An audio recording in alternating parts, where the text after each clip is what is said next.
ኤልሳቤጥ ማርያምን ያመሰገነችው በመዝሙር ስታመሰግናት የምስጋና መዝሙር የምስጋና መስዋዕት እየሰዋችላት ነው ማለት ነው። አረ ሰኒ ተቆጣ ሰማ ፈርከን በቃ ስንጨርስ መጨረሻ ላይ ምን ሆነ መሰለ አንተ ምንድነው ያለው ካረጃ አንበሳ በህይወት ያለች ዝንብ ትበልጣለች እንደሚባለው ያረቄ ቤት መጫወቻ አልሆንም። በኢየሱስ ስብስባ ለጥሪ እንኳን ለቀብር እንኳን የማይመች አሟሟት ልንሞት ተግራፍረፈን እዛ ውስጥ ገባን። ጌታ ምስክሬ ነው። ስማ ይሄ ኢየሱስማ ምንድነው የሚባለው? ምን እናወራለታለን? ደግሞ ጭራሽ እናወራለት እንዴ?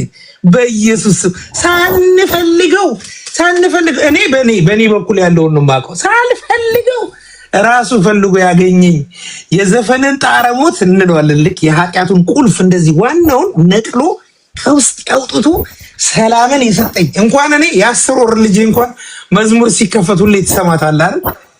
ታታታ እያለች ጌታን ታመሰግናለች። ከህፃናት አንደበትን ምስጋና አዘጋጀ የሚለው በቤቴ ውስጥ የተከለ ይሄ ንጉስ ለዘላለም የሚነግስ ዛሬ አይደለም እኮ አክሊሉዬ ደህና ነህ? እንዴት ነህ? እየጠጣህ ወንድም አለም እና በቃ የሚገርም ነው እኮ የተሰጠን ፍቅር እኮ ህይወትን የሚያህል እኮ ነው። በኢየሱስ ስም መስቀል ላይ እጆቹን ዘርግቶ ሰናይ የሚባለው የት አለ? ሊሞት ነው አይሞትም እኔ ያለው ብሎ የሰጠን ጌታ ንጉስ ይባላል እንጂ አንድ መንደር ውስጥ ዝም ብሎ ቁራሌው የሚዘፍን ነገር ምናምን ደሞ በዛ ላይ ኃጢአት የሚል መጽሐፍ ቅዱስ ላይ የፈጠጠ ቁጭ የተደረገ ነገር እንደዚህ አይደረግም። እና ጌታ ይባርከን፣ እውነት ጌታ ይባርከን። ኤፍዬ ጌታ ይባርክ፣ ቤካዬ ጌታ ይባርክ። እዚህ ውስጥ ያላችሁ ሼር የምታደርጉ እና አሰፋ እነ ኬቢ ሁላችሁም ተባረኩ። እንዴት ዛሬ እስቲ እንባርካችሁ ጌታ እንዲህ ፈርክ እስቲ ቤካዬ ፈርክ በቃ ዝም ብለህ አክሊሉ ማይኩን ሚዩት አድርጎታል። ጠጣ አልከኝ። ምንድን ነው የምጠጣው? ወይኔ ጌታ የእግዚአብሔርን ቃል አክሊልዬ ተረጋጋ። ያኔ እንትን ኦርቶዶክስ በነበርንበት ጊዜ ያለን ስታይል ነው። ያኔ በጨለማ በነበርንበት ጊዜ እንደዚህ ነበርን። ያው እሱም ጨምሮ ምናምን። አሁን አንተ ለምሳሌ በቅርቡ ምንድነው ንጉሱን አንግሱ፣ የንጉሱን ዘፈኑ ትላላችሁ፣ ስሙ ትላላችሁ። የእናንተ ንጉስ ማን እንደሆነ ባናውቅም ቴዲ ነው ቴዲ አፍሮ ነው ማን ነው ይባለው? ቴዲ ማን ነው ይባለው? ስሙ ራሱን ያላቀውም አንድ አዝማሪ ንጉስ ነው ትላላችሁ። ለራሱን የራሱን ህይወት እንኳን በትክክል ባጋው መምቶ ማያቅ ሰውዬ ንጉስ ብላችሁ ማለት ነው። እኛ ያኔ አራዳ መስሎ ምናምን ነገር እናንተ ጋር በነበርን ጊዜ ያኔ ኦኬ በኃጢአትና በበደላችን ምክንያት ሞታን በነበርን ጊዜ የሞተ ወይ ደግሞ የሙታን የህይወት ስርዓታችን እንዲህ ነበረ ምናምን ነገር አኬ እንደዛ ማነው ሰኒዬ አንተ ሰኒ እንደዚህ ነው የምታደርገው? እንዴት ነው የምታደርገው አንተ ስታደርግ? ኖ ያሆናል እንደዚህ ወደ ጎን ምናምን ወደ ጎን እንደዚህ አኪ ወደዛ ነበር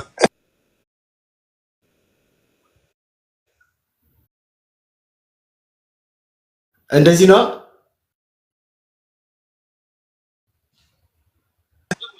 ኤግዛክትሊ እንደሱ ነው። ከዛ እንዴት ነው ሻት ነው የምታደርገው? እንደዚህ ሻት እንደዚህ አድርገን አይደለም። ከዛ እንደዚህ ነው። ለኔም አምጪ ላንቺም ጠጪ እያልክ በነገራችን ላይ ጌታ እኔ አላውቅም። ይሄ አረቄ መጠጥ ጫት መቃ ምናምን የሚባል በህይወት ያላውቅም። እኔ በህይወት ያላውቅም። እኔ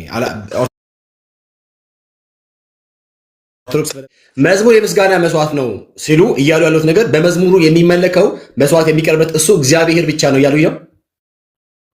ለእግዚአብሔር ሲሆን አዎ ለቅዱሳን ይዘመራል እኮ ይዘመራል። በመጽሐፍ ቅዱስ አሳይሃለሁ። መጽሐፍ ቅዱስ አሳይሃለሁ እኔ በማስረጃ። እኔ እኮ የእናንተ ያለማወቅ ጥግ ጥቅ ብሎ ደርሶባችሁ አልገባ አለማወቃችሁን ነው የማስተውለው። ግሎሪ ያስገቡት። እሺ ጋሻኪ በቪዲዮ ወጡት። እሺ ቋንዴ ቤት እየገባሁ ነው። መኪና ያቆምኩ ነው ግቢ ግቢ እያቆምኩ ነው። ገብቼ አዋራቸው ገብቻለሁ ኦልሬዲ። ቪዲዮ ሲወጣ ነው የሚታየኝ፣ ከዛ ውጭ አያሳየኝም። እና አይ ቃል አንተ አይደለም ወይ እስቲ አስገባኝ አለ እና ገባ። እስቲ አስገባኝ ብለህ ያልከው ይፈታ ምን ልትል ነው? እሺ እሺ ጋሻኪ እሺ ቆይ እየገባሁ ነው። በር የዘጋው ነው። አንዴ እጁ ይተቀበላል።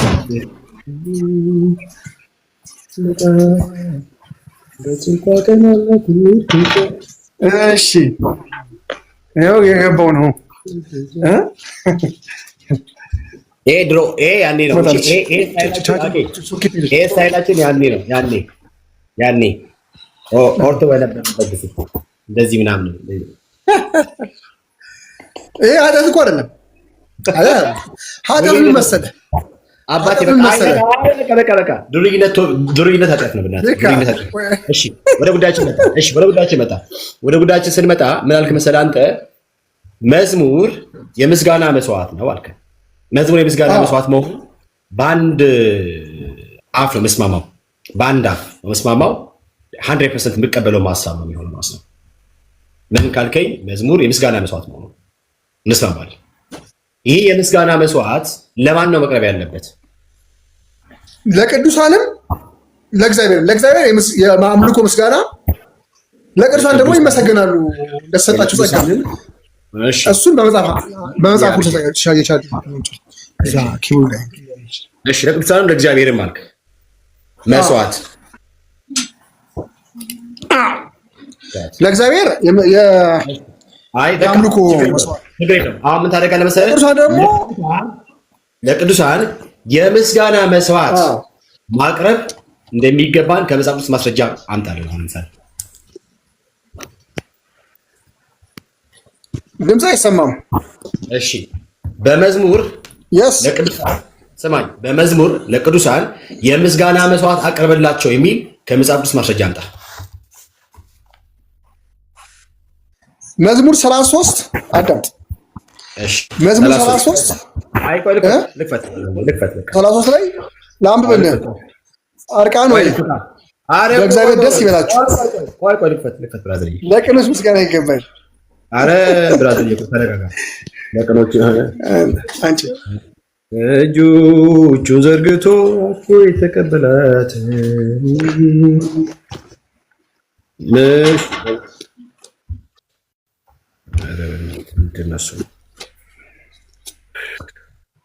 መዝሙር 33 እሺ መዝሙር 33 ጮክ ብለህ ታነበዋለህ። ላንበበው እንግዲህ እንደዚህ ይላል። ጻድቃን ሆይ ለእግዚአብሔር ደስ ይበላችሁ፣ ቅኖች ሊወድሱት ይገባቸዋል። ቅኖች መዝሙር 32 ለቅኖች 33 እግዚአብሔርን በመሰንቆ አመስግኑት፣ 10 አውታር ባለው በገና ዘምሩ። አይደለም አንብበው እንጂ ለምን ዘለል አዲስ አትዘለው። እሺ ምን ነበር ድገመው። እሺ ጻድቃን ወይ በእግዚአብሔር ደስ ይበላችሁ፣ ለቅኖች ምስጋና ይገባ ይላል። ስማኝ፣ ጻድቃን ወይ በእግዚአብሔር ደስ ይበላችሁ፣ ቅኖች ሊወድሱት ይገባቸዋል።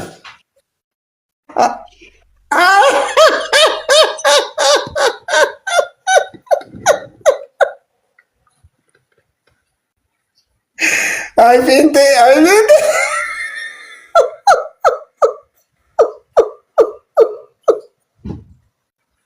አንተ ለቃሉ አታምኑም። ጨረስክ? ቤካ ሞራችሁ ጨረስክ? ብራዘርዬ ሳቀኝ። ጨረስክ? በጣም ነው ማዝነው። ጻድቃን ወይ በእግዚአብሔር ደስ ይበላችሁ፣ ለቅኖች ምስጋና ይገባል። 4 ነጥብ። ለቅኖች ምስጋና ይገባል። 4 ነጥብ። እሺ ይኸው አንብበው እስኪ አንብበው ብራዘርዬ አንብበው። ኧረ ጉድ ነው! ኧረ ጉድ ነው! ያንተን ብቻ ያንተን አዲስ መደበኛ ትርጉም ብቻ ወጥተህ እንዳትለጥፍ። እሱን ለራሳቸው ብቻ 54 መጽሐፍ ወጥተህ ታነብልኛለህ። የእኔ ጌታ እሱን የአንተ አባቶች የጻፉት ነው። ለአንተ ራስህና ለአባቶች ታደርገዋለህ። አሁን አንብበው 54ቱን አውጣልኝ። አዎ ጻድቃን በእግዚአብሔር ደስ ይበላችሁ፣ ለቅኖች ምስጋና ይገባ ይላል። 4 ነጥብ ያው ይመሰገናሉ። እሺ እሺ እንግዲህ ይሄ ወንድም የመዝሙረ ዳዊት መዝሙር ላይ እሺ ዝም አረ ቆይ ቆይ ወንድማችን እሺ እሺ ስማኝ እሺ አሁን ስማኝ ምስጋና ይገባቸው እሺ ስማኝ እሺ ስማኝ በእግዚአብሔር ደስ ይበላችሁ ለቅኖች ምስጋና ይገባል። አረ የሰው ምን አይስ አቦ አንተ ያው ባራተው ነው ይዘጋው። ተረጋጋ እንጂ ተረጋጋ እንዴ ምንድነው? እሺ ጋሽ እየተረጋጉ በእግዚአብሔር ደስ ይበላችሁ ለቅኖች ምስጋና ይገባል። ምስጋና ይገባችኋል ተባለ። ያው ብራዘርዬ ተረጋጋ እኮ ተረጋጋ። የእግዚአብሔር መንፈስ ያጻፈው የእግዚአብሔር መንፈስ ያጻፈው ነው። ጋሻኬ በእግዚአብሔር ደስ ይበላችሁ ለቅኖች ምስጋና ይገባል። ዳሽ አክሊሉ ይረጋጉ። ዝም ብለህ ነው የምታወራው እንዴ አንተ? እነሱን ማመስገን ይኸውልህ፣ እነሱን ማመስገን እግዚአብሔር ማክበር ነው። አረ ጆሮ ዝም አላችሁ። ምንድን ነው የምሰማው?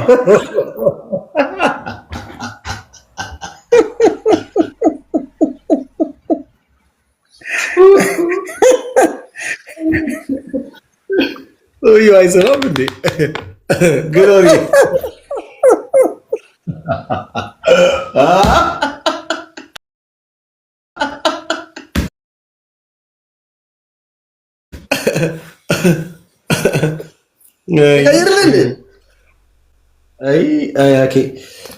እሺ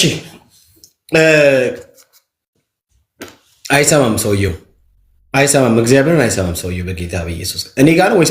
አረ ታብታብና ኮምፕሊክ አድርጎ ማብረ ቅዱሳን ታብታቡን ከፍ አድርጎ እስኪ 4 ኪሎ ኔትወርኩ መስራት ታብታብ አድርጎ ወገኖች ፕሊዝ። እሺ ታብታብ አድርጎ ፕሊዝ። ለቅኖች ምስጋና አይገባም ያለው እስቲ ለቅዱሳን ምስጋና አይገባም የሚልና አውጣና አሳየኝ እስቲ። ይኸው እኔ ይገባል የሚል ያሳየው፣ አንተ ደግሞ አሳየኝ እስቲ።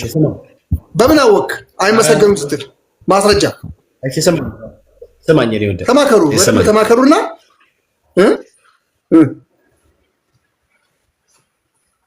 አይሰማም እንዴ ሰውየው? እኔ ግራ የሚገባኝ ነገር ሰውየው እንትን የተግባቦት ችግር አለበት እንዴ? እንዴት ነው ወጥተህ የምትገባው? እንዴት ነው እኔ ግራ እንዴት ነው ወጥተህ የምትገባው? ግባ ወጣና ግባ። ወጥቼ የምገባው ሹፌር ነኝ፣ ብዙ ንብረት አስተዳድራለሁ። አየህ ዝም ብሎ ስራ ፈት እንዳልመስልህ እሺ። ብዙ ነገሮችን ማስተዳደር በዚህ ጸባይ ነው የምታስተዳድረው? እሺ ኤፍራ ምንድን ነው? እግዚአብሔር ተመስገን። ኤፋ የክርስቶስ ልጅ አድምጥ በለው እንጂ አንተ እንዴት ነው ተደማመጡ ብትለው? እኔ እንድንደማመጥ የጠየቁት ነው። ተደማመጡት አይደል እንዴ? አድምጥ ነው የሚባለው። ባካችሁ አጥፉት። አሁን አይመሰገኑም የሚልበትን አውጣና አሳየኝ። ጻድቃን አይመሰገኑም የሚሆን አውጣና አሳየኝ። ኢየሱስ ጌታ ነው። አባቶች ጋር ተማከርና አምጡን አሳየኝ። ኦ ማይ ጋድ ተረጋጋ ብራዘር። አክሊሉ ቆይ አንዴ አሁን አንተም ጥያቄ ገብቶኛል እና እስቲ አንተ ደግሞ ለጻድቃን አይመለክም ወይም ደግሞ ምስጋና አያስፈልግም የሚል ደግሞ እስቲ አንተ ደግሞ አንድ እኛ ጸጥ ብለን ሲናገር ወሽ ተባረክ። የሱን ሰማኸው? የሱን አደመጥከው? የሱን ሰማኸው? ይሄን አሰማው። አነበብከው እንጂ እኮ አነበብከው። የሰጠህን ምዕራፍ እኮ አነበብከው። ከጨምቃ ተመጣው አይገርምም? ቆይ አክሊሉ አሁን እሱን በአንደበት አንብበዋልና አንተ ደግሞ እስቲ ደግሞ ምስጋና አይገባም የሚል ደግሞ ሳንብብል። እሺ ሰማኝ የኔ ወንድም ማነ ጉድ። በመጀመሪያ ደረጃ የጠቀሰው የመጽሐፍ ቅዱስ ክፍል ያመጣው ለዚህ ጥያቄ ነው። ምን ለሚል ካልከኝ መዝሙር ማለት ምስጋና ነው፣ እርሱም ለእግዚአብሔር የሚቀርብ መስዋዕት ነው አለኝ።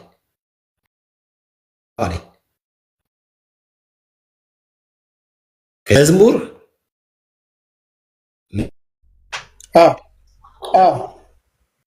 መስዋዕት ከሆነ ውጭ ሲያምልኮ ለቅዱሳንም እንዲሁም ለእግዚአብሔርም የሚቀርብ ነው ብሏል።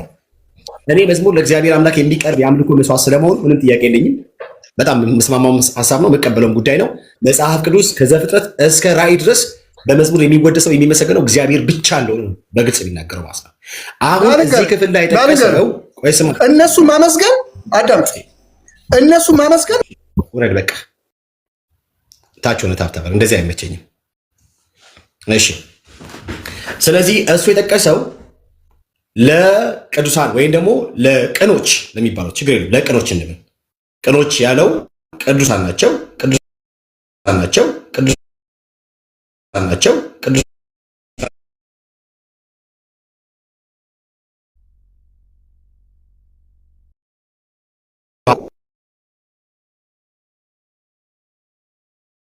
እንዲቀርበው አይነት መንገድ ይገባቸዋል ብሎ ላመጣው ሐሳብ እንደ ማስረጃ ያቀረበው ይህንን ጥቅስ ነው። እዚህ ጥቅስ ላይ በግልጽ የሚናገረው ሁሉንም የመጽሐፉን የክፍሉን አውድ በጠቅላላ አንብበህ ልትረዳ የምትችለው ነገር አለ። ከላይ የቀረበ ጥሪ አለ አይደለም? ጻድቃን ወይ በእግዚአብሔር ደስ ይበላችሁ አላቸው። እነማንም ጻድቃን።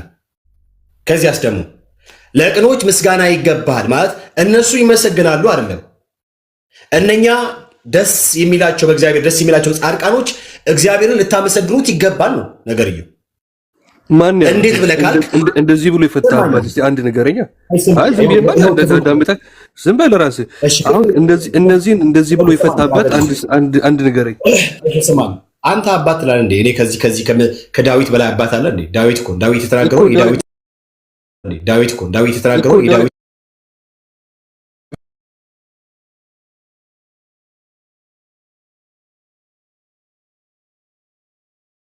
ዳዊት እዚህ ጋር ገባን የሚለውን እስቲ አንተ ፈልግ እስቲ ፍታ።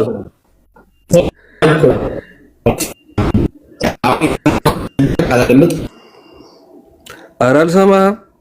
ቀልድ ይገባቸዋል ብለህ ካልክ አንተ ነህ ልታቀርብ የሚገባው። በርደን ኦፍ ፕሩፍ ያለው አንተ ጋር አንተ ፕራክቲካሊ ስለምታውቅ እየሰማኝ ብራዘርዬ፣ የተስማማን ካልሆነ አይሆንም። የተስማማን እየተደማመጠን ነው ብራዘርዬ፣ እየተደማመጠን ነው። አይ አንተ ልክ አይደለም ብለህ ካልከኝ አንተ ሆነ የምታስረዳኝ። እዚህ ክፍል ላይ ማን እየተመሰገነ እንዳለ በግልጽ ክፍሉ ይናገራል።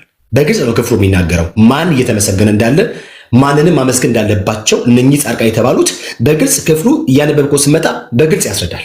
ስለዚህ እኔ ከክፍሉ ሙሉ ሀሳብ ተነስቼ እነኚህ ጻድቃን በእግዚአብሔር ደስ ይላቸው ዘንድ የተገባቸው ደስ ይበላቸው የተባሉት እነሱ ማንም ማመስገን እንዳለባቸው በግልጽ ክፍሉ ይናገራል። ስለዚህ ክፍሉ የሚናገረው ጻድቃን ስለሚመሰገኑ፣ ጻድቃን ስለሚወደሱ፣ ጻድቃን ስለሚቀርብላቸው የምስጋና መስዋዕት ሳይሆን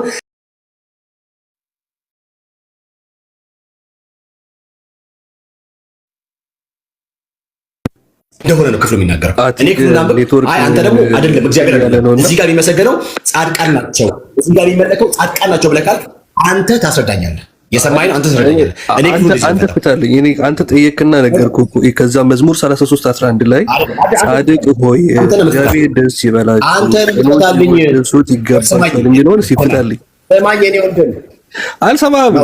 ዝም ብለህ አንተ ዶሮ ቁል ልሰማ ነው እንዴ? አልሰማህም። ትቀልዳለህ እንዴ? እሺ ካልሰማ ታች ሆነ ታፕታፕ ታደርጋለህ። አለቀ። ካልሰማ ታች ሆነ የመጣኸው ምንድነው? ድንጋይ ነገር እንደዚህ እያሉ ቼክ ለመልከፍ ምናምን ነገር ቼክ የሚለከፍበት አለ የመጣኸው የእግዚአብሔር ቃል ስለሚነገርበት መንፈሳዊ ነገር ስለሚወያይበት ቤት ውስጥ ነው የመጣኸው። እዚህ ክፍል ላይ ወንድማችሁ የጠቀሰው በቀጥታ ለጻድቃን ወይም ደግሞ ለቅኖች ምስጋና ይገባቸዋል። በምን ሲባል በመዝሙር ያ ምስጋና መስዋዕት ነው ለነሱ የሚቀርብላችሁ ብሎ ላለው ጉዳይ ነው ያመጣው። እዚህ ክፍል የጠቀሰው ክፍል ላይ የሚናገረው በጠቅላላ እነኚህ ጻድቃን ቅዱሳን በእግዚአብሔር ደስ ይመላቸው እግዚአብሔርን ስለሚያመሰግኑ ወይ ደግሞ እግዚአብሔርን ማመስገን እንዳለባቸው ስለሚናገረው ክፍል ነው ይሄ ሐሳብ። ክፍሉን እናንተ ለምሳሌ እዚያ ጻድቃን ሆይ በእግዚአብሔር ደስ ይበላችሁ፣ ለቅኖች ምስጋና ይገባል። ከዚያስ እግዚአብሔርን ይላል በመሰንቆ አመስግኑት እንጂ ጻድቃንን በመሰንቆ አመስግኗቸው አይልም። እናንተ እንዳላችሁት ጻድቃን ከሆነ ምስጋና የተገባቸው ጻድቃን ከሆነ ለጻድቃን የቀረበ የምስጋና መስዋዕት ከሆነ ክፍሉ ሊናገር የሚገባው በዚህ አውድ ነው ማለት ነው። ማለት ጻድቃን ሆይ በጌታ ደስ ይበላችሁ ሳይሆን ጻድቃን ሆይ ምስጋና ስለሚገባችሁ ደስ ይበላችሁ ነው ሊሆን የሚገባው። ለምን ሲባል ምስጋና ለእናንተ ይገባል እያለ ነው ክፍሉ ሊፈታ የሚገባው። ከዚያስ እግዚአብሔርን በመሰንቆ ቢለውን ጻድቃንን በመሰንቆ አመስግኑት፣ 10 አውታር ባለው በበገና ዘምሩላቸው እያለ ነው መሄድ ያለበት ሐሳቡ። በዚህ መልክ ነው መውረድ ያለበት። እነሱን እንደማይመለከት የምታውቀው በቀጥታ እግዚአብሔር ተመስጋኙ እግዚአብሔር እንደሆነ ነው ክፍሉ የሚናገረው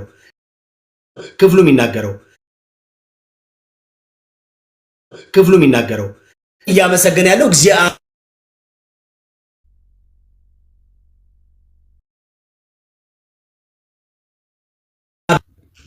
ሰው አዲስ ቅኔም ተቀኙላቸው ለማለት ጻድቃን ለቅዱሳን ለሰማዕታት እያልክ እንደዚህ ነው ክፍሉ ልትፈታው የሚገባው፣ ወይም ክፍሉ እንዲህ ነው ተጽፎ ሊገኝ የሚገባው። በእልልታ መልካም ዝማሬም ዘምሩ ይገባል፣ እግዚአብሔርን ትወድሱ ይገባቸዋል እያለ እነሱ እግዚአብሔርን ማወደስ እንዳለባቸው ነው ክፍሉ የሚናገረው። አለቀ። ዩሲ ወይን ዩ ጴንጤ ወይን ዩ ክርስቲያን መጽሐፍ ቅዱሱን በሙላት ትረዳለህ። እንደ ደግሞ የመጽሐፉ የክፍሉ ልብ ምን እንደሆነ የክፍሉ ሐሳብ ምን እንደሆነ በትክክል ይገባል። ለምን ሲባል ዩ አር ክርስቲያን ባይ ዘ ዌይ። አየህ እኛ ቤት ውስጥ የሚመለኩ እኛ ቤት ውስጥ የዝማሬ መስዋዕት የሚቀርብላቸው ሌሎች በሚሊዮን የሚቆጠሩ አማልክቶች የሉንም። የሚመለክ የአማልክት ሁሉ አምላክ የሆነው የጌቶች ሁሉ ጌታ የሆነው ይህን ዓለም ይሁን በሚል ቃል ያስገኘው የዚህ ዓለም ሁሉ ባለቤትና ፈጣሪ የሆነው እግዚአብሔር ብቻ ነው። ለዚህ ነው ዳዊት እግዚአብሔርን አመስግኑት፣ ሃሌሉያ፣ እግዚአብሔርን አመስግኑት እንጂ ጻድቃንን አመስግኗቸው አይልም። ጻድቃኖች ራሳቸው የሚያመሰግኑት እግዚአብሔርን ነው። ሊወድሱት የሚገባቸው አምላክ አላቸው፣ እርሱም እግዚአብሔር ነው የሚባል። ከእግዚአብሔር ውጪ የሚመለክ ከእግዚአብሔር ውጪ በዝማሬ የሚወደስ አለ? የለም። ክብር ለጌታ ይሁን። ኢብን እንኳን ዓለም በምትጠቀለልበት ጊዜ በዚህ በአዲስቷ ኢየሩሳሌም አዲስ መዝሙር የሚዘምሩት ለእግዚአብሔር ነው። እነኚህ ጻድቃን ቅዱሳን ሰማዕታት የተባሉት በጠቅላላ በክርስቶስ ኢየሱስ አምኖ በዚች በአዲስቷ ከተማ የተሰበሰቡ ሁሉም የሚያመሰግኑት በአዲስ መዝሙር እግዚአብሔርን ነው። ስለዚህ ከእግዚአብሔር ውጪ ዝማሬ የሚቀርብለት ዝማሬ የተገባው ዝማሬ የሚሰዋለት ሌላ የለም። ማን ሲባል እግዚአብሔር ብቻ ነው የሚዘመርለት የሚመለከው። ክፍሉ የሚናገረው ስለ እግዚአብሔርን ስለማመስገን እንጂ ጻድቃንን ስለማወደስ ለጻድቃን ምስጋና ስለመሰዋት አይናገርም። የእግዚአብሔር ቃል ቅን ነውና ስራውም ሁሉ በእውነት ነውና እያለ ስለ እግዚአብሔር ነው የሚናገረው። ስለ እግዚአብሔር ብቻ። በእግዚአብሔር ቃል ሰማዮች ጸኑ፣ ሰራዊታቸውም ሁሉ በአፉ እስትንፋስ እያለ ስለ እግዚአብሔር አምላክ ድንቅ ስራ ስለፈጠራቸው ፍጥረታት ሁሉ በእርሱ ስለሆኑ ነገር ዳዊት እየጠቀሰ እግዚአብሔርን እያመሰገነ ነው። ስለፈጠረው አምላክ ስለ ፈጣሪ እየተናገረ ማለት ነው። የፈጠራቸው እርሱ እግዚአብሔር እንደሆነ የዚህ ሁሉ ባለቤት አስገኛቸው እግዚአብሔር እንደሆነ ያመለከተ ነው ዳዊት እያመሰገነ ያለው እንጂ ከላይ ያሉትን አይደለም። ከላይ ያሉትን ራሳቸው የጠሩት እግዚአብሔርን ልታወድሱ ልታመሰግኑ ይገባቸዋል የተባሉት። አለቀ። ክፍሉ በጠቅላላ የሚናገረው ስለ እግዚአብሔር አምላክ ስለሚቀርብለት የምስጋና መስዋዕት ነው።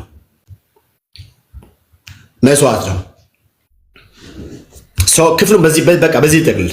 ስለዚህ እንዳለ ካነበባችሁት በጠቅላላ ስለ እግዚአብሔር አምላክ ለእርሱ ስለቀረበው ምስጋና እንጂ ጻድቃን ስለሚባሉት ነገር አይደለም። የትኛውም ጻድቃን ሰማዕታት ብለህ የምትላቸው ነገሮች በጠቅላላ የምታነሳቸው ሁሉ እነርሱ ነው አይመሰገኑም። የሚመሰገን እግዚአብሔር ብቻ ነው። እነሱ ሞተዋል። ሲጀምር በአጸደ ነፍስ ያለህ አንድ ጻድቃን ቅዱሳን ብለህ የምትላቸው እነሱ እንዴት ሊሰሙና ሊያደምጡ ይችላሉ? ብራዘርዬ፣ እግዚአብሔር በመዝሙር ሲመሰገን እግዚአብሔር ይሰማል። እግዚአብሔር መንፈስ ነው፣ በሁሉ ስፍራ የሚገኝ አምላክ ነው። እርሱም በእውነትና በመንፈስ የሚመለክ አምላክ እግዚአብሔር ነው። ኦኬ፣ እግዚአብሔር ነው። ስለዚህ ከእግዚአብሔር ውጭ ሊመሰገን የሚችል የለም ማለት ነው። ሰናይ የቀጥል አባጎ ቤካዬ ተባረክልኝ። እኔ ጉንጭ ማልፋት እንዳይሆን ብዬ ነው የተውኩት እንጂ በጣም መጽሐፍ ቅዱሳችን ብዙ ቦታዎች ላይ ራሱ ስለ አምልኮ የሚገልጸው ቦታ አለ። ቅድም የተናገርከው ዮሐንስ ወንጌል ምዕራፍ 4 ቁጥር 24 ላይ አለ። በጣም ግልጽ በሆነ አቀማመጥ ነው የሚያስቀምጠው። ሲጀመር አምልኮ ማለት ራሱ አምልኮ ምንድን ነው ብለን ማንሳት እንችላለን። አምልኮ ለእግዚአብሔር ብቻ የሚገባ ፍጹም የሆነ ሁለንተናዊ መገዛትና ስግደት ነው። አምልኮ ራሱ በአምልኮ ውስጥ ስግደት ነው ያለው። አምልኮ የሚገባው ደግሞ አንዱ ኃያሉ እግዚአብሔር ብቻ ነው። ዳዊት ሲጽፍ ቃልን ከቃል አገናኝቶ ተሳስቶ አያውቅም። መጽሐፍ ቅዱስን በደንብ ጠንቅቀን እናነባለን። አክሊሉ የፈገግታ ያምራል። ለምን ምን ማለት ፈልጌ ነው? አምልኮ ዳንወሪ አንተ ይኸውልህ ስማ፣ ምን መሰለህ እኔ በፊት ምን ነበርኩኝ መሰለህ እና በጣም አነበንብ ነበረ እና ምን ሆንኩኝ መሰለህ፣ ይሄንን የመንፈሳዊ ውሃ ከጠጣው በኋላ ግን ተረጋጋሁ። በቃ የእግዚአብሔር መንፈስ ካገኘን በኋላ ግን እርግጥ ብለን ነውና ረጋ ብለህ አናግረን። አሁን ለምሳሌ አዳምጠኛ አክሊሉ በዚህ ሽበት እንደዚህ ሆነ። አሁን ይሄ ምን ይኸውልህ፣ ቆይ አሁን ምን መሰለህ ሚውት አድርጌሃለሁና ምን መሰለህ መሟዘዝ ነው ይባለው። ይሄ መሟዘዝ ገባህ? ትንሽ ትዕግስት ይኖረን። እኔ ነገርኩህ እኮ አሁን ሰጥህና ከዛ እናወራለን እኮ። ግን ምን አለ መሰለህ ትዕግስት ይኑር እስቲ። ትልቅ ሰው አይደለህ? አሁን ለምሳሌ ምን እንማራለን እኔ እናንተ? አሁን ምንም በመነጋገራችን ምንም ትርጉም አይኖርም አይደል? ቀስ ብለህ መጽሐፍ ቅዱስን ይዘህ ቀስ ብለህ አናግር። ቆይ ማቴዎስ 5ን አላወጣልህም። አሁን አንተ የምትፈልገውን አይደለም ማውጣልህ፣ አወጣልሃለሁ ግን ተረጋጋ። አንተ ማቴዎስ 4:10ን እስቲ አውጣልኝና ንገረኝ። መጽሐፍ ቅዱስ የምታነብ ከሆነ ማቴዎስ ወንጌል ምዕራፍ 4 ቁጥር 10ን እስቲ አውጣና ንገረኝ። ሰይጣን ስገድልኝ ሲለው ምን ብሎ ነው የመለሰለት ጌታ ኢየሱስ? ይሄ ለአንተ ምጥ ነው የሚሆንብህ። ምጥ ነው የሚሆንብህ። ብፁዓን ናቸው። ኖ ዳዊት አንድም ነገር አልተሳሳተም። አምልኩ ጌታ ራሱ ብፁዓን ናቸው እያለ ብፁዕ ማለት ነው ታውቃለህ። ላቆምና አንተ ታወራለህ በቃ። ምክንያቱም ይሄ አሁን ጉንጭ አልፋ ነው የሚሆነው። ለዛ ነው ዝም ያልኩት አልኩህ እኮ። እና ወይ ማውራት ካለብህ ታይም ውሰድና አንተ ስትናገር ጸጥ ብለን እንድናዳምጥ እንድታስረዳን ቁጭ ብለን እንሰማሃለን። እዚህ ውስጥ 77 ትልልቅ ሰዎች አሉ። ኖ መጀመሪያ ድምፅ አንተ እሺ፣ 2 ደቂቃ አይ ግንስ ታውቃለህ፣ እንደ ጳውሎስ መንፈስ የተቆጣ አለ። በቃ ታውቃለህ ጌታን 2 ደቂቃ እኔ ከአንተ ጋር እንደዚህ መነጋገር በፍጹም አልወድም ነበር። እወድሃለሁ ግን በጣም ተረጋጋ። በቃ በጣም እርጋታ ያስፈልጋል። አክሊሉ እኔም አልጠራህም፣ እወድሃለሁ። አሁን እኮ አላስወራም አልከኝ እኮ እኔ ነኝ እድል የተሰጠኝ። እኔ ላውራ ከዛ በኋላ ትተዋራለህ። ሚውት አድርጋ ሻኪሉ። እኔ እኮ እሳቸው ሽበት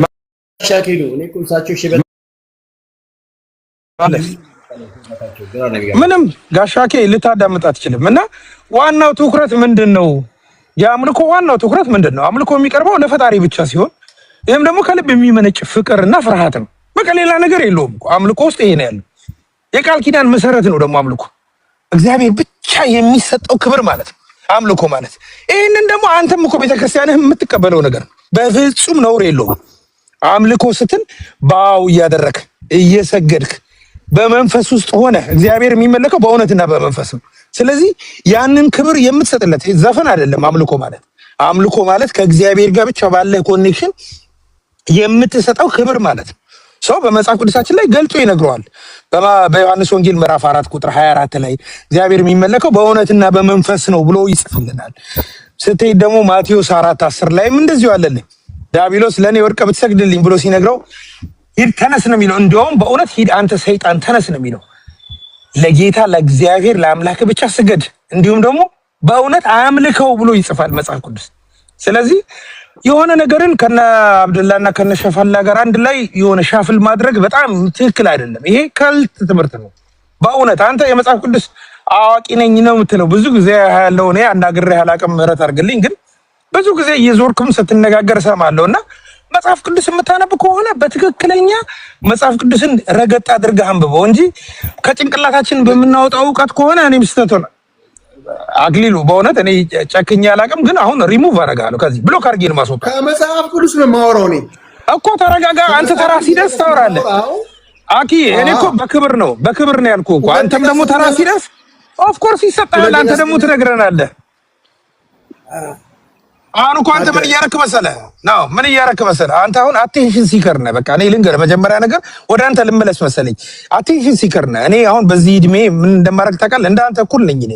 በመጣ ምን አደርጋለሁ መሰለህ? የምናገረውን ነገር በስነ ስርዓት በእድሜ ነው ያልኩህ፣ በእድሜ እና መጥቼ ምን አደርጋለሁ መሰለህ? አንተ ዝም በል ብትለኝ በእውነት 10 ደቂቃ ዝም እልሃለሁ። ለምን እጠብቅሃለሁ። አንተ ስትጨርስ አክሊሉ እዚህ ጋር ተሳስተሃል ብዬ ፖይንት ይዝና በዚህ ያልከውን ነገር አስረዳኝ እልሃለሁ። መወያየት ከሆነ ግን አሁን ስለ መጽሐፍ ቅዱስ ሲነሳ ሁልጊዜ ጸብ የሚነሳ ከሆነ እኮ እኛ ክርስቲያኖች አይደለንም ማለት ነው። አንተም ክርስቲያን ነኝ ብለህ አይደለም የምትመጣው። በእውነት በጌታ ፍቅር ልለምንህ በጣም ትዕግስት ይኑርህ። ብዙ ወንድሞች ቤት ስትገባ ሁሉም ሲያወርድ አንተ እኔ እግዚአብሔርን እኔ አንዳንድ ጊዜ አዝንልሃለሁ ለአንተ።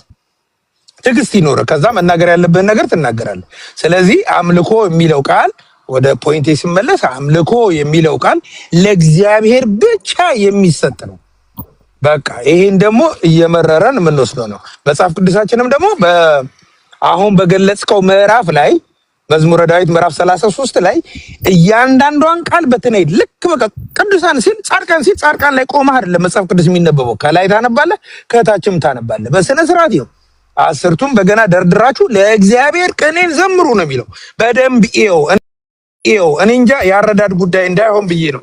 ከዚህ በላይ መናገር እችል ነበር ስራ ላይ ስለሆንኩኝ። ቀጥሉ።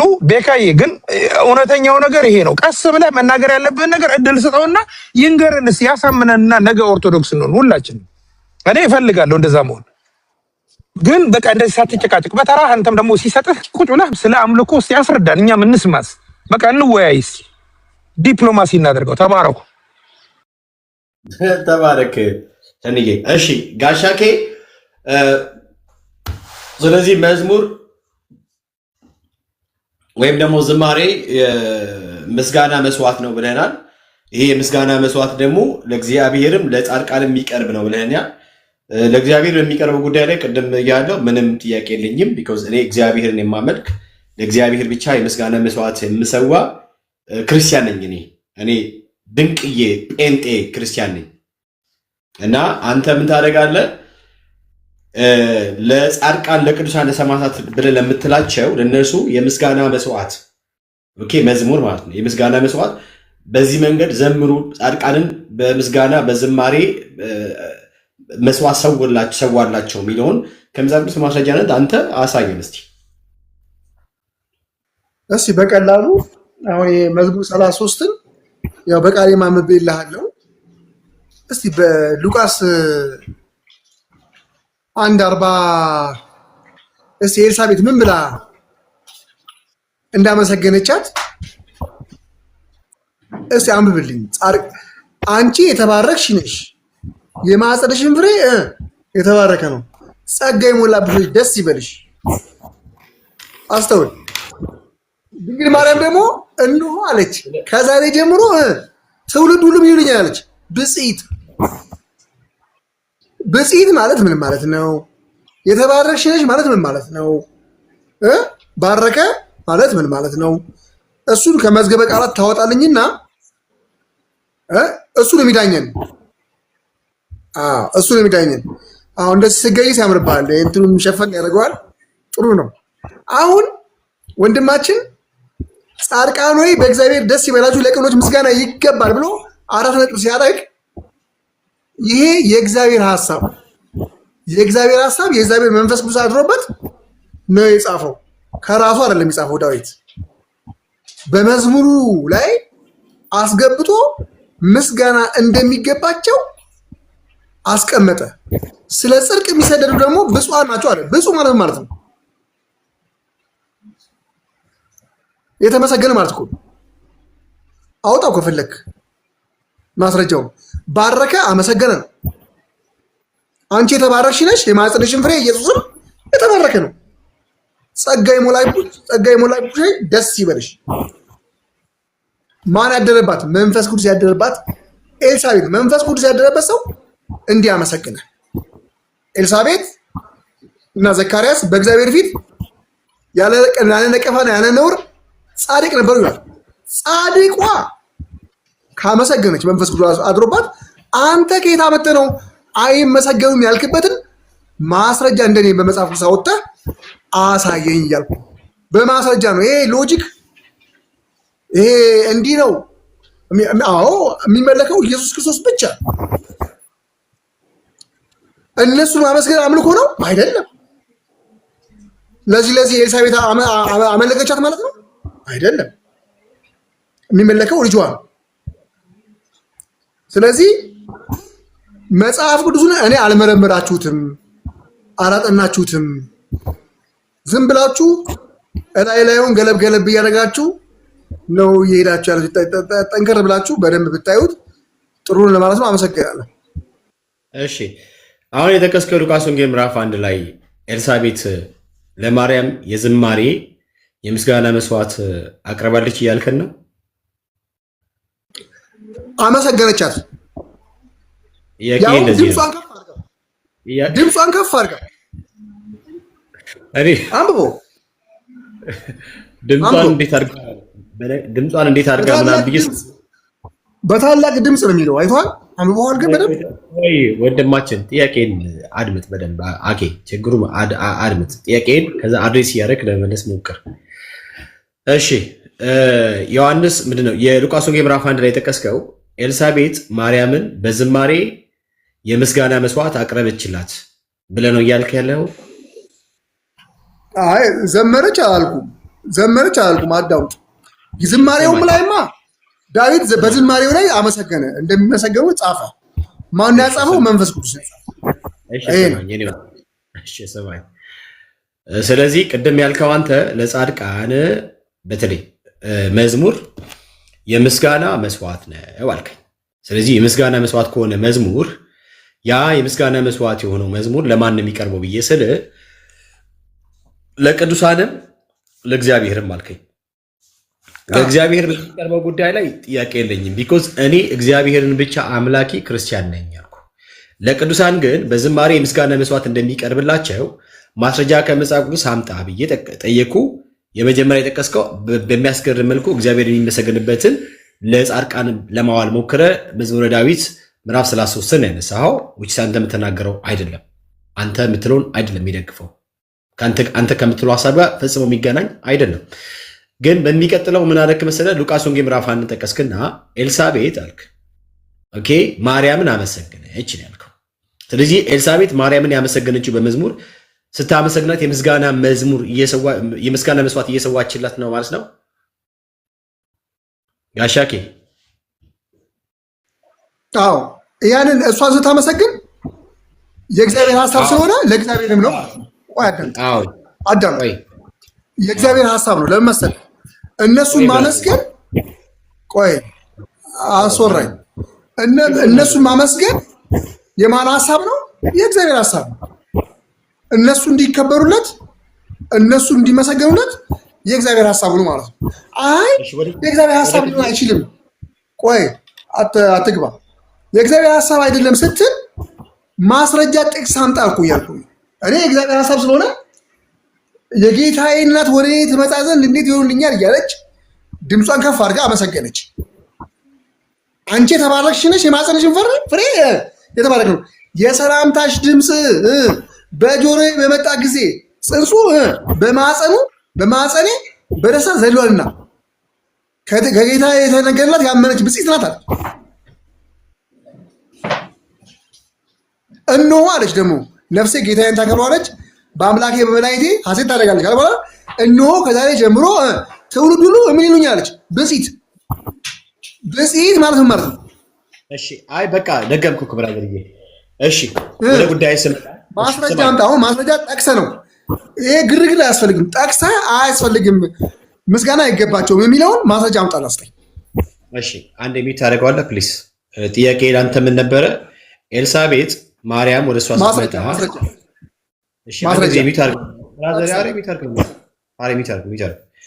በጣም በሚገርም መልኩ ማለት ነው የዚህ ሰውዬ በጣም አደገኛ ክህደቱ ወይም ደግሞ አደገኛነቱ በተለይ ኤልሳቤጥ ማርያም ስትመጣ አይታ ለማርያም በመዝሙር የምስጋና መስዋዕት ነው ያቀረበችላት ብሎ አለኝ። እና ክፍሉ አሁን እሱ ስለሚለው ጉዳይ ነው የሚያነሳው የሚሆን ነገር ክፍሉን ብናነብ ሉቃስ ወንጌል ምዕራፍ 1 ስንት ነው? ቁጥር ስንት ነው ብራዘርዬ? 28 ጀምራለሁ ውስጥ አይ ቁጥር ስንት ነው? ኦኬ ገብርኤልም አመስግኗታል። ኢየሱስ ሉቃስ 1:16 አንብቦ። እሺ 48 ነው ያልከኝ ብራዘርዬ? የኤልሳቤጥን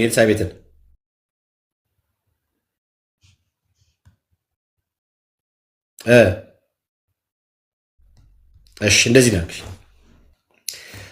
ኤልሳቤጥም የማርያምን ሰላምታ እሺ ሰማኝ ነው ወንድ ቁጥር አንዴ ቆይ እስቲ እዚህ ጋር ለምሳሌ ማርያም ወደ ኤልሳቤጥ ስትሄድ ኤልሳቤጥ ለማርያም የምስጋና መስዋዕት በዝማሬ አቅርባላታለች፣ ሰውታላታለች። እስቲ ወንድማችን ማርያም ወደ ኤልሳቤጥ በሄደች ጊዜ ኤልሳቤጥ ለማርያም በዝማሬ የምስጋናን መስዋዕት አቅርባታል ምንድነው ሰውታላታለች ብሎ ወንድማችን እንግዲህ ነግሮናል። ስለዚህ ክፍሉ እሱ ስለሚናገረው ሐሳብ ነው የሚናገረው። ሲና ነው እንደዚህ ያለ ኤልሳቤጥ የማርያምን ሰላምታ በሰማች ጊዜ ጽንሱ በማፀኗ ውስጥ ዘለለ። በኤልሳቤጥም መንፈስ ቅዱስ በማፀኔ ነው የሚለው በማፀኔ ነው የሚለው አታጣም። የእግዚአብሔር ቃል አታጣም። ቀጥታ አንብበው እንደሚለው አንብበው። እሺ ስማኝ። እሺ ኤልሳቤጥም የማርያምን ሰላምታ በሰማች ጊዜ ጽንሱ በማህፀኗ ውስጥ ዘለለ። በኤልሳቤጥም መንፈስ ቅዱስ ሞላባት። በታላቅ ድምፅ ጮኻ እንዲህ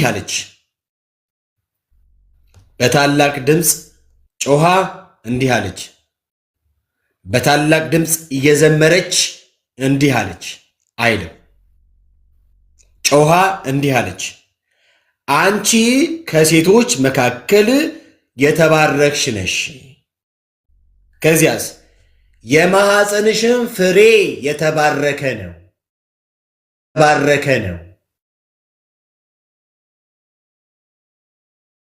በዝማሬ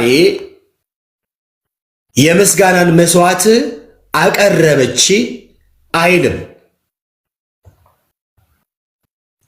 አይልም።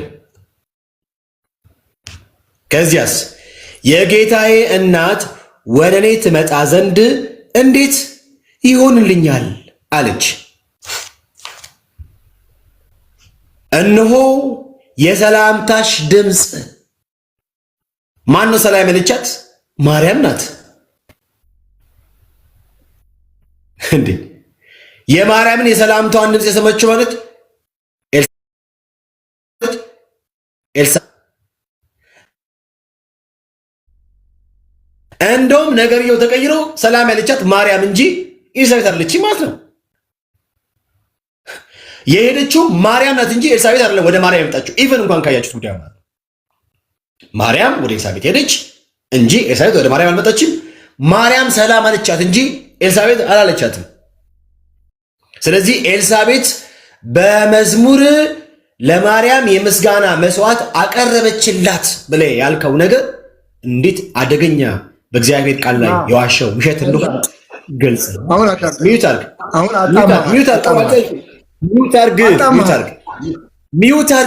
ሚዩት አርግ ፕሊዝ። ዶንት ኢንተራፕት ሚ ኦኬ።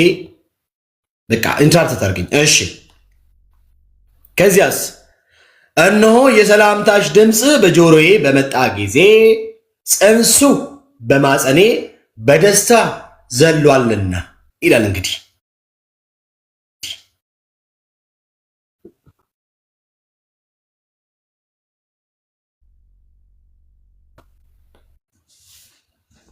ከጌታ የተነገረላት ቃል ይፈጸማልና ያመነች ብፅዕት ናት አለች።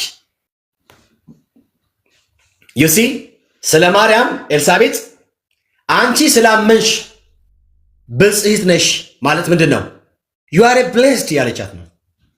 ዩ አር ብሌስድ የስ ማርያም ሺዝ ብሌስድ ሆነ የተባረከች ናት። እኛም ዛሬ አንቺ ማርያም በጣም በቃ ድንቅ ሴት ነሽ እንወድሻለን፣ ዩ አር ብሌስድ እንላታለን ማለት ነው። ከዚያ ግን የሚገርመው ነገር የጠቀሰው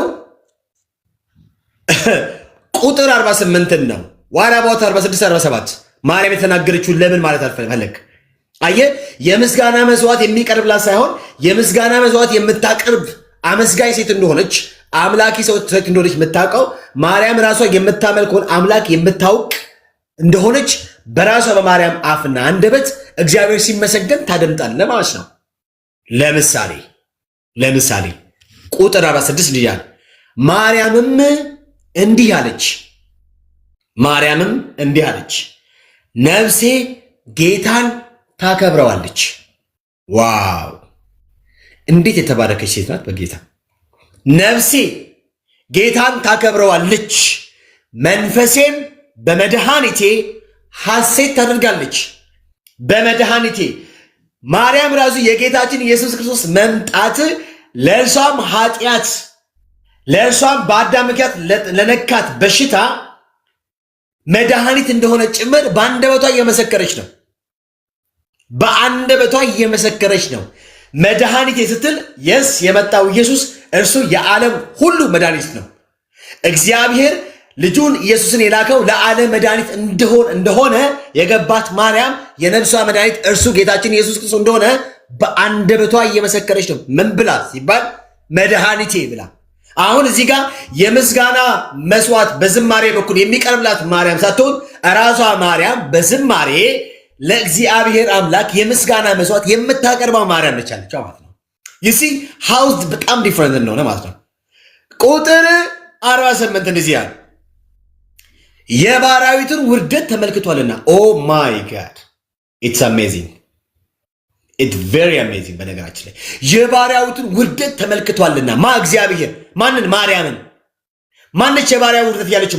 ማርያም ራሷ የእግዚአብሔር ባሪያ እንደሆነች ነው የምታውቀው። ራሷ የእግዚአብሔር ባሪያ እንደሆነች አገልጋይ እንደሆነች ማርያም የምትናገረው ማርያም የምትመሰክረው እንጂ ማርያም ጌታ ሆና ተመስጋኝ ማርያም ጌታ ሆና ሌሎች ባሮች እንደሆነ አይደለም ማርያም የምትናገረው። ግንስ የእናንተ መጽሐፍቶቻችሁ በጠቅላላ የማርያም ባሪያዎች እንድትኖሩ ማርያም አምላካችሁና ጌታ እንድትሆን አድርገው የሚናገሩት። የእግዚአብሔር ባሪያ ከመሆን አትሹ። ኦኬ፣ የእግዚአብሔር ባሪያ መሆን አንሻ። ይልቁንስ የማርያም ባሪያ ለመሆን እንሽቀዳደም ብላችሁ ናችሁ በታምረ ማርያም ከትባችሁ ያስቀመጣችሁት። ለምን ሲባል ማርያም አምላካችሁ ስለሆነች ማለት ነው። ስለዚህ በቁጥር 48 ላይ ባሪያዊቱ ውርደት ተመልክቷልና ብላለች ማርያም። ከዚያስ እነሆ ከዛሬ ጀምሮ ትውልድ ሁሉ ብፅዕት ይሉኛል። የስ ሺዝ ኤ ብሌዚንግ ምን ማለት ነው? በጣም አሜዚንግ መትገርም የተባረከች ሴት ናት። ስለዚህ ምን ማለት ነው? ቆይ ጨርስ ብራጅ ቆይ ጨርስ ማለት ነው። ሚውተር ፕሊዝ ሚውተር። ስለዚህ ማርያም ምን እያለች ነው? ትውልድ ሁሉ ከዛሬ ጀምሮ የተባረክሽ ነሽ ይሉኛል። የስ የተባረከች ነች ማርያም። ለምን ሲባል አምላኳን ሰምታ በእምነት የተቀበለች በእምነት ተቀብላ የዳነች ብፅዕት ሴት ናት፣ የተባረከች ሴት ናት። ከዚያስ ለምን ሲባል ብርቱ የሆነ እርሱ በእኔ ላይ ታላቅ ሥራ አድርጓልና ስሙም ቅዱስ ነው ብላ እግዚአብሔር ነው የምታመሰግነው። ኢየሱስ ብቻውን ያድናል። እግዚአብሔር ብቻውን በአሐዱ ሥሉስነት ሲመለክ ይኖራል። እግዚአብሔር ብቻውን በአሐዱ ሥሉስነት በአንድ አምላክ በሶስት አካልነት ከዘላለም እስከ ዘላለም ሲመሰገን ሲመለክ ይኖራል። እግዚአብሔር ብቻ ሲመለክ ይኖራል። ሃሌሉያ! እግዚአብሔር አብ፣ እግዚአብሔር ወልድ፣ እግዚአብሔር መንፈስ ቅዱስ አንድ አምላክ ቅዱስ ቅዱስ ቅዱስ እያሉ ልክ እልፍ አላፍ መላእክት እንዳመሰግኑት እንዳመለኩት እንዲሁ ዛሬም በእኛ አንደበት ሊመሰገን ሊመለክ የሚገባው አንድ አምላክ በሶስት አካል ራሱን የገለጠ እርሱ ስሉስ ቅዱስ የሆነው አምላክ ብቻውን ለዘላለም የተመሰገነ ይሁን። ለዘላለም ሲመሰገን ሲመለክ ይኖራል። ራእይ ምዕራፍ 19 ላይ እንደምታዩት አዲስ መዝሙር ለማን ሲባል ለሕያው አምላክ ለእግዚአብሔር ታርዷልና በነገር ከቋንቋ ዋይሳልና ይገባሃልና ተብሎ የሚመሰገነው እርሱ እግዚአብሔር ብቻ ነው። ዝማሬ ለታረደው በግ ብቻ እንጂ ለፍጥሯን አይሆንም። ሰው እኛ ቤት የሚመሰገነው የምስጋና መስዋዕት የሚቀርብለት የምስጋና ዝማሬ የሚቀርብለት አንድ አምላክ በሶስት አካል ራሱን የገለጸ ቅዱስ አምላክ ብቻ ነው። ሃሌሉያ አሜን። እሺ አሁን ቀጥል። እሺ ቀጥል። አዳምጠኝ። አሁን ይኸውልህ ማጭበርበሩን ተወውና እኔ አክሊሉ ታደሰ እባላለሁ።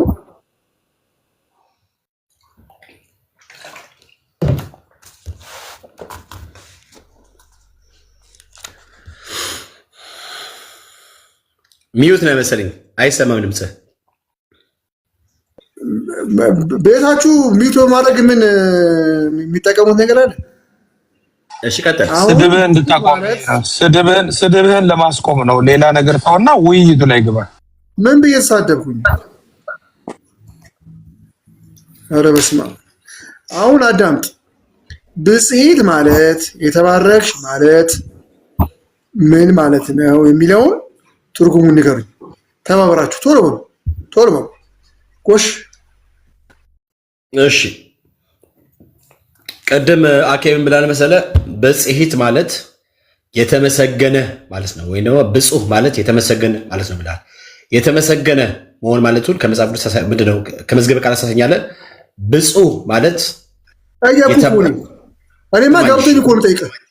አሁን ብፁዕ ማለት ወይም ደግሞ ሰዎች ነን ቁም ነገር እያወራሁ እያደመጥክ ጠይቃል። የተመሰገንሽ ማለት ምን ማለት ነው? ብጽዕት ማለት ምን ማለት ነው የሚለውን አውጣና ትርጉሙን ንገረኝ። ጋሼ እየሰሙኝ ነው? እየሰሙኝ ከሆነ እርሶ ቀደም ምን ብለውኛል መሰሎት? በደንብ ካደመጡ ማለት አሁን እንደዚህ እንደ ያው በእድሜም ላከብሮት ስለሚገባኝ ነው። እና እኔ እኮ ይሄ ነጭ መሆኑ ብቻ እንዳታይ መመለጥንም ደግሞ ማየት አለብን። በቃ አንዴ እሺ አንዴ ብፁዕ ማለት የተባረከ ማለት ነው። እኔ በመዝገበ ቃላት ብፁዕ አውጣና አሳይ ቶሎ አሳይ። እሺ ሰማኝ። እሺ ሰማኝ። የተባረከ የሚለውን ትርጉም ብፁዕ የሚለውን ትርጉም አውጣና አሳይ ቶሎ። ማይ ጋድ ብሮ አንተ ሰውዬ ተረጋጋ እንጂ ምንድነው? ተረጋጋ ተባልክ እኮ። አሳይሃለሁ ማለት አሳይሃለሁ ነው። አሳይሃለሁ ነው። እሺ ቴንክ ሶ ማች አሳይሃለሁ። ስለዚህ ብፁዕ ማለት የተባረከ ማለት ነው ብያለሁ። እኔ ከመዝገበ አሳይሃለሁ። አንተ ደግሞ ከመዝገበ ቃላት ብፁዕ ማለት የተመሰገነ ማለት ነው የሚለው ታሳይኛለህ። ኦኬ ሰሙኝ ጋሻኬ ወንድም፣ ሁለት ጥያቄ የጠየቁ አዳምጥ። የተባረከ ማለት ምን ማለት ነው? አረ የተባረክሽ ነሽ የሚለው ምን ማለት ነው? ብፁዕ ማለት ምን ማለት ነው? አውጣና ሁለቱም ጥያቄ ጠይቄያለሁ። እሺ ሰውየው እንትን የጆሮ ችግር አለባቸው መሰለኝ፣ ግራ ገብቶኛል።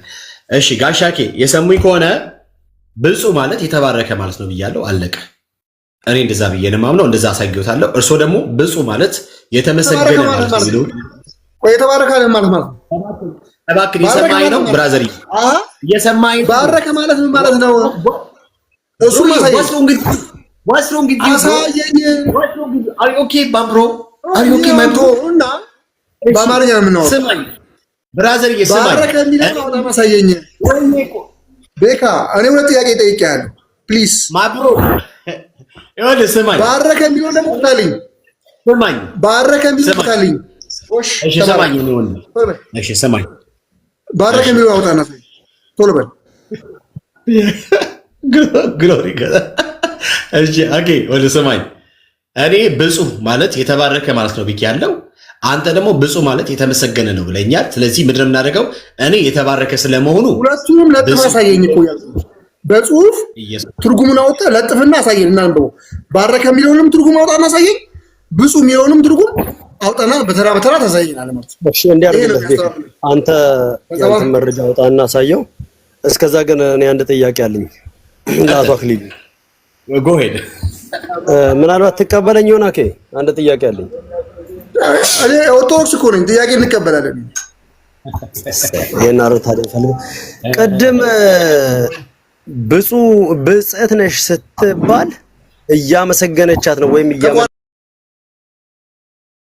እያመሰገነቻት ነው ወይም እያመለከቻት ነው የሚል ነገር አልሰማም። ወንድማችን ተቋረጠ። ትሰማለህ? ቀጥል።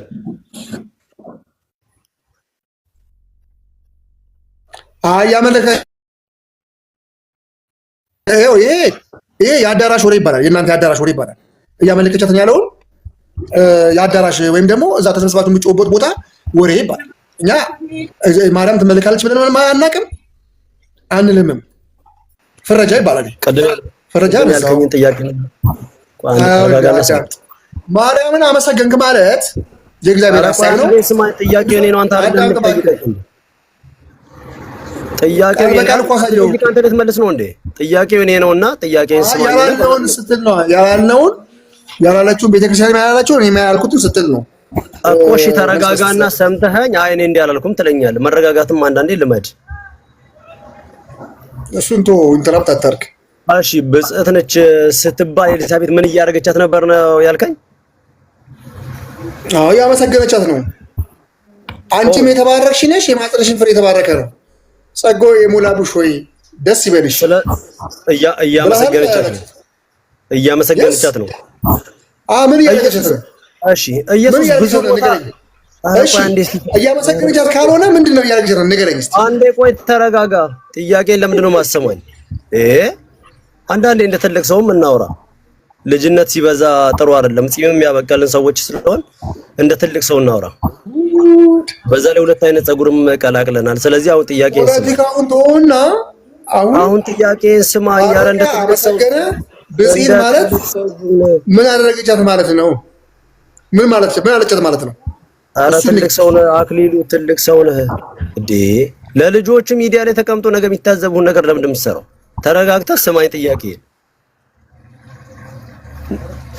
እኔ ጥያቄ አሁን እሺ እንደዛ ስልህ እያመሰገነቻት ነው ብለኸኛል። ምስጋና አምልኮ ነው አይደለም? ምስጋና ሁሉ አምልኮ አይደለም። የአምልኮ ምስጋና የሚገባው እግዚአብሔር ብቻ ነው። ቀድም የሆነ ነገር ስትል ነበር። እሺ እሱን ልተውልህ። ስለዚህ ብፁዕ የተባለ ሁሉ እየተመሰገነ ነው። ግን ቅዱሳን ስታከብር ስታመሰግን አይዞህ ጥያቄ ማለት የሚያስደስተው ነገር መስዋዕት ነው ማለት ነው። እግዚአብሔር ያስደስተዋል። ለምን ጻድቃኑ እኔ አሁን ስለማስደሰት ስለማስከፋት ይገባል የሚለው የእግዚአብሔር ሐሳብ ስለሆነ ማለት ነው። ወንድም አክሊሉ እኔ እያወራሁት ያለሁት እግዚአብሔርን ያስደስታል ያስከፋል አይደለም ይሄ ጥያቄ። ስለዚህ ብፁዕ የተባለ ሁሉ እየተመሰገነ ነው።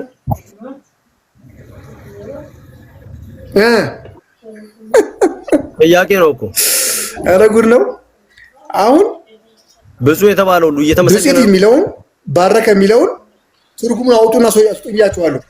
ትርጉሙን አውጣና ስጠኝ ብያለሁ። ለእኔ ጥያቄ መልስ የለም። ባረከ የሚለውንና ብጽዕት የሚለውን ትርጉም አውጣና ለጥፍና አሳየኝ። ለእኔ ጥያቄ መልስ የለም። አውጣና አሳየኝ ብያለሁ። አተረሳሱ። ይኸው እያወጣ እሱን ቢካውንት ያሳያል። የኔን ጥያቄ ልቀበል ጥያቄ መልስ የተባለ በአጠቃላይ እየተመሰገነ ነው። እርግጠኛ ባረከም የተባለው እየተመሰገነ ነው። ብፁዕ የተባለውም እየተመሰገነ ነው። አይ አይደለም ካልክ ደግሞ ማስረጃ አውጣና አሳየኝ። እሺ ስለዚህ የአምልኮ አካል ነው። ምስጋና የአምልኮ አካል ነው። ለቅዱሳን ሲሆን ምስጋና ነው። እግዚአብሔር የሚያስደስተው ነው። ደስ ይለዋል። እነሱ ስታመሰግን ደስ ይለዋል። ለምን? እግዚአብሔር መንፈስ አድሮበት ዳዊት ጻድቃኖች በእግዚአብሔር ደስ ይበላችሁ፣ ለቅኖች ምስጋና ይገባል። ቃል በቃል 4 ነጥብ። አይገባም የሚል ካለ አውጣና አሳየኝ። ስለዚህ የአምልኮ አካል ነው።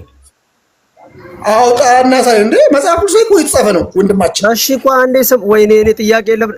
የአምልኮ አካል ነው ብለኸኛል። አሁን ሐሳብህን እንዳትቀይር ስለምፈልግ ነው። ይኸውልህ የሚመለከው እግዚአብሔር ብቻ ነው። ነገር ግን እግዚአብሔርን የሚያስደስተው መስዋዕት ነው። እሺ እኔ ብፁዕ ነህ ስባል እነሱ ማመስገን እኔ ብፁዕ ነህ ስባል እኔ ምን እየተባልኩ? እግዚአብሔር መስዋዕት ነው። እኔ ብፁዕ ነህ ስባል እኔ ምን እየተባልኩ ነው? እየተመሰገንክ ነው አይደል? እንደዚህ የሚያደርጉ ብፁዓን ናቸው ይላል። ስለዚህ እሱ አምልኮ ነው። አምልኮ ይኸውልህ፣ አምልኮ አምልኮ ለእግዚአብሔር ነው። ለቅዱሳን ግን ምስጋና ስታከብር ለእግዚአብሔር ምንድን ነው የሚያስደስተው?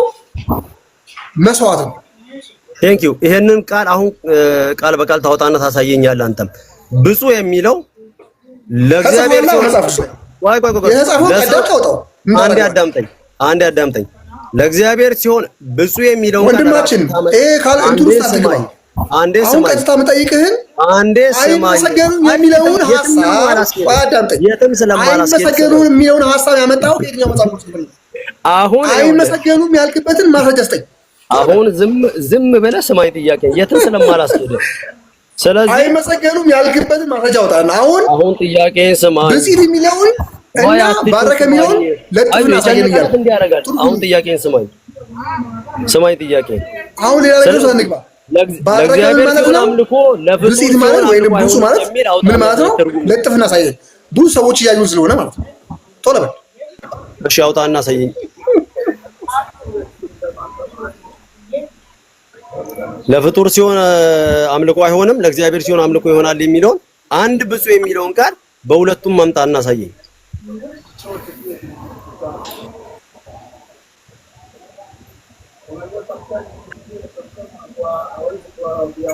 እየጠበቁ ነው። ያው መዝሙር 33 ላይ ዳዊት ማን እንደሚመለክ የጠየቁ ምንድን ነው? መንፈስ ቅዱስ ነው የመራው። የጠየቁ ምንድን ነው? በእግዚአብሔር ደስ ይበላችሁ ለቀኖች መስጋና ምን ላይ መሰለህ? መዝሙር 30:18 ላይ ደግሞ ምን እንደሚስማ ጥያቄ ምን ነበር? እስቲ ጥያቄን አስታውሰኝ። መዝሙር 30:18 ጥያቄን አስታውሰኝ። ምን ነበር የጠየቁ?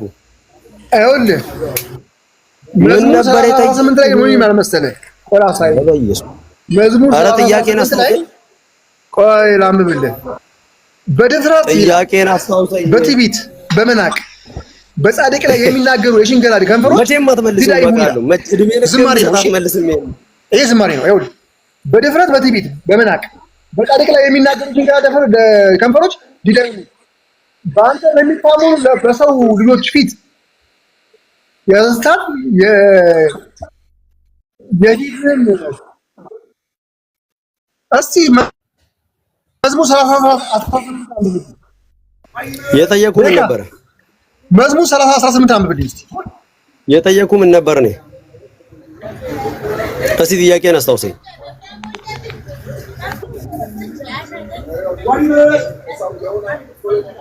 በመናቅ በትዕቢት በጻድቅ ላይ የሚናገሩ የሽንገላ ከንፈሮች ዲዳ ይሁኑ ይላል።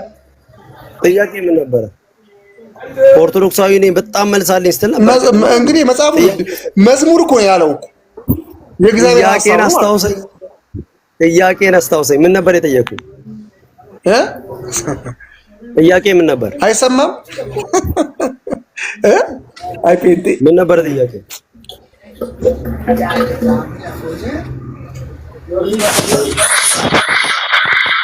አይደለም ለከ ስለማትመለስ እኔ ተቻለሁ። እሺ ያው ቤካ ተቀበለኝ። አይ ምንም ቆጥ የለውም። ሰውየው ዝም ብሎ ድርቅና ነው ያዘው። እሺ ጋሽ አኪሉ እንግዲህ እሳቸው ምንም የላቸውም። እንዴት ይሻላል? ሌላ ኦርቶዶክስ ያለ እውቀት ነው የሚያወሩት። ብፁዕ ማለት የተመሰገነ ማለት ነው ብለው ነበረ።